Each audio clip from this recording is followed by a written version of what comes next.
Rising. This is a CBS News special.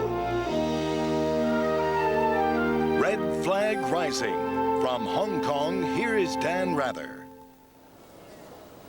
Hello from Hong Kong, where in just a half hour the sun will finally set on the British Empire. In addition to a red flag rising, there will be a red dawn rising. After 156 years of colonial rule that created one of the wealthiest cities in the world, Britain will lower its flag at midnight, making way for a new banner, symbolizing Hong Kong as part of the People's Republic of China. The ceremony will take place in this convention hall right behind me, overlooking Hong Kong's harbor, one of the great deep water harbors of the world, where the royal yacht, Britannia, is preparing to sail away for the last time, carrying Prince Charles and the outgoing British Governor, Chris Patten. The, what they call here, handover ceremony will begin in just a few minutes. It's scripted right down to the second. Just before midnight, the British Union Jack and the colonial flag of Hong Kong will be lowered for the last time, and two new banners will be raised in their place for the People's Republic of China and the new emblem of Hong Kong as part of China. With me is our veteran CBS News foreign correspondent, Bob Simon, with whom I've covered this part of the world for a long time. Bob, let's first of all talk about the Army. I think the world is talking about 4,000 troops, armored personnel carriers, but here in Hong Kong, folks are pretty sanguine about that.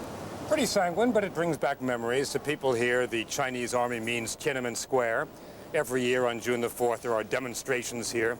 Right, June the 4th, 1989, right after the massacre in Tiananmen Square, more than 1 million people took to the streets here. That's 1 in every 6 people in Hong Kong. That's what the People's Liberation Army means to people here. Let's try to put this in historical perspective. Madeleine Albright, the U.S. Secretary of State, has said it's a historic moment. If so, what makes it so? That's strange. History usually blindsides us. We don't expect something, and it's therefore astonishing. Pearl Harbor, the crumbling of the Berlin Wall. But this is scheduled history. It's pre-programmed. We've known about it for 13 years. That's when the history took place, when Margaret Thatcher said to Deng Xiaoping, "You can take this," because she knew that Deng Xiaoping was going to take it anyway. But it's really historic for the Chinese. It's difficult for us to understand because, as Americans, we haven't suffered the kind of historic humiliation, aside from Vietnam, that the Chinese suffered when the British seized this island 156 years ago for the express purpose of shoving opium down Chinese throats. It's raw in their throats, and that's why they're going to come across that border at dawn with armored personnel carriers and helicopters and gunships, gunship diplomacy from their end, and they don't care what the world thinks. The world can get stuffed as far as they're concerned. They're righting a historic wrong, and if the world doesn't like it, they don't give a damn. It's also historic in 2 other rather disquieting ways. This will be the first time that colonial rule will give way to a system with far less freedom or democracy, and it's the first time that a communist regime has ever gotten any piece of real estate in the world without a fight. Bob, perhaps we can talk a little more later on. Right now, let's go to CBS News correspondent Bob Schieffer, who is inside the hall where the ceremonies are beginning to shape up and will take place. Bob, what can you tell us? Well, I'll tell you, Dan, this is some hall. I would compare it, say, to the Astrodome in the United States. It's just this enormous building, and there must be 4,000 to 5,000 people in here. It's almost like being at a political convention in the United States. I've noticed there are delegates from United States Senate, Senator Robb of Virginia, Bill Roth, Chairman of the Senate Finance Committee's here. I see Frank Murkowski, the senator from Alaska. I'm told Dianne Feinstein's here. I see Congressman Jim McDermott from Washington State. So a fairly good-sized American contingent of politicians here, as well as the Madeleine Albright and her party. Of course, the Chinese officials, the ranking Chinese officials, are not here. Tung Chee-hwa, the man who will take over as the head of Hong Kong when the changeover comes.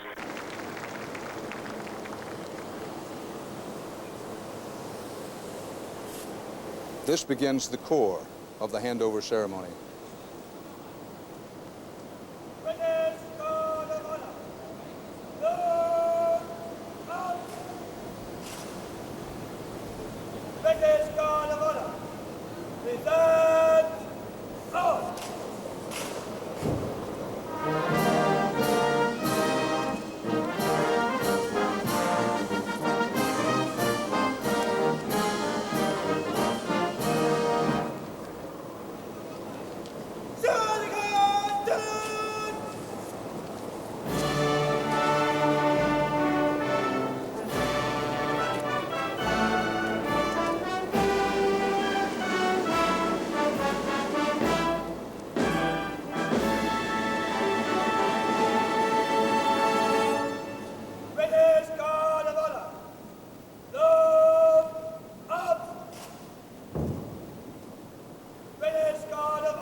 Please be seated.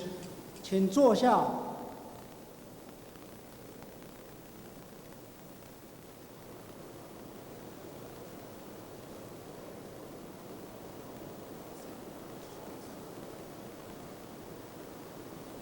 His Royal Highness the Prince of Wales.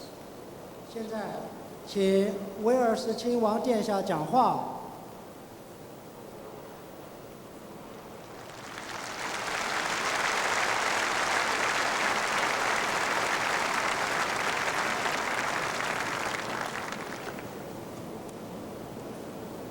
President Jiang Zemin, Premier Li Peng, distinguished guests, ladies and gentlemen. This important and special ceremony marks a moment of both change and continuity in Hong Kong's history. It marks, first of all, the restoration of Hong Kong to the People's Republic of China under the terms of the Sino-British Joint Declaration of 1984, after more than 150 years of British administration. This ceremony also celebrates continuity because by that same treaty and the many subsequent agreements which have been made to implement its provisions, the Hong Kong Special Administrative Region will have its own government and retain its own society, its own economy, and its own way of life.